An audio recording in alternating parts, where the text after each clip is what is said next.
Mga Gawa Kapitulo 19, si Pablo sa Efeso. Habang nasa Korinto si Apolos, tinahak naman ni Pablo ang mga dakong bulubundukin ng lalawigan hanggang sa siya'y makarating sa Efeso.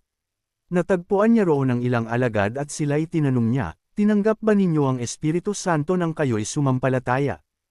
"Hindi po, ni hindi namin narinig na may Espiritu Santo pala," tugon nila. "Kung gayon, sa ano kayo nabautismuhan?" tanong niya. "Sa bautismo ni Juan," tugon naman nila. Kaya't sinabi ni Pablo, binautismuhan ni Juan ang mga tumatalikod sa kasalanan. Ipinang-aral niya ang pagsisisi sa mga Israelita upang sila'y sumampalataya kay Jesus, ang dumarating na kasunod niya.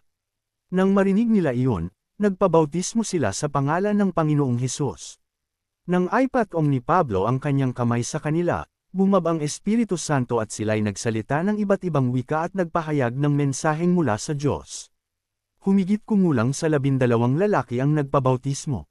Sa loob ng 3 buwan, si Pablo'y pumapasok sa sinagoga at buong tapang na nagpapaliwanag sa mga naroon at hinihikayat niya ang mga tao na magpasakop sa paghahari ng Diyos.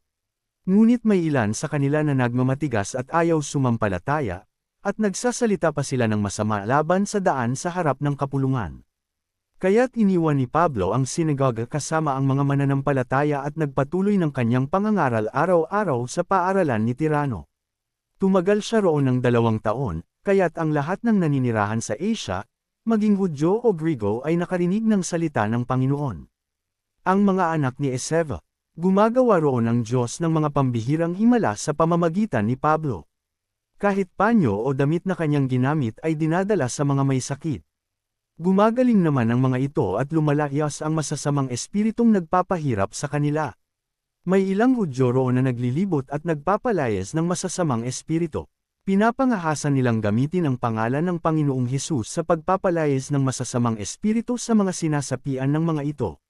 Sinasabi nila, "Sa pangalan ni Hesus na ipinapangaral ni Pablo, iniuutos ko sa inyo, lumabas kayo." Kabilang sa gumagawa nito ay ang 7 anak na lalaki ni Eseva, isang pinakapunong pari ng mga Hudyo. Subalit sinagot sila ng masamang espiritu, "Kilala ko si Jesus, kilala ko rin si Pablo, ngunit sino ba kayo?" At sila'y nilundag ng lalaking sinasapian ng masamang espiritu, tinalo silang lahat at malubhang sinaktan, anupat hubad at sugatan silang tumakas sa bahay na iyon. Nabalitaan iyon ng lahat ng naninirahan sa Efeso, maging Hudyo o Grigo. Kaya't natakot silang lahat at pinuri ang pangalan ng Panginoong Hesus. Marami sa mga sumampalataya ang dumating at nagpahayag na sila ay nangkukulam. Tinipon nila ang kanilang mga aklat at sinunog ang mga ito sa harap ng madla. Sa kabuuan, ang halaga ng mga ito ay umabot sa 50,000 salaping pilak. Kaya't sa pamamagitan ng kapangyarihan ng Panginoon, patuloy na lumaganap at nagtagumpay ang kanyang salita. Ang kaguluhan sa Efeso. Pagkatapos ng mga pangyayaring ito, sa patnubay ng Espiritu, nagpasya si Pablo na maglakbay sa Macedonia at Akaya papuntang Jerusalem. "Kailangan ko ring pumunta sa Roma pagkagaling sa Jerusalem," sabi niya. Pinuna niya sa Macedonia sina Timoteo at Aristo, 2 sa kanyang mga kamanggagawa, at siya'y tumigil sa Asia ng kaunti pang panahon. Nang panahong iyon ay nagkaroon ng isang malaking kaguluhan dahil sa daan ng Panginoon. May isang Platrong nagngangalang Demetrio, na gumagawa ng maliliit na templong pilak ng kanilang Diyos ang si Artemis, at ito'y pinagkakakitaan ng malaki. Tinipon niya ang kanyang mga manggagawa at ang iba pang mga taong ganito rin ang hanap buhay.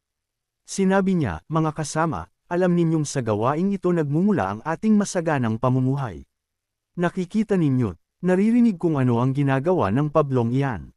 Sinasabi niyang ang mga Diyos na ginawa ng kamay ng tao ay hindi raw Diyos, at marami siyang napapaniwala, hindi lamang dito sa Efeso kundi sa buong Asia. Nanganganib na magkaroon ng masamang pangalan ang ating hanap buhay. Ang templo ng dakilang Diyos ang si Artemis ay mawawala ng kabuluhan. Pati na ang dakilang Diyosa na sinasamba ng Asia at ng buong daigdig ay hindi na igagalang." Pagkarinig nito, nagsiklab ang kanilang galit at sila'y nagsigawan, "Dakila si Artemis ng mga taga-Efeso."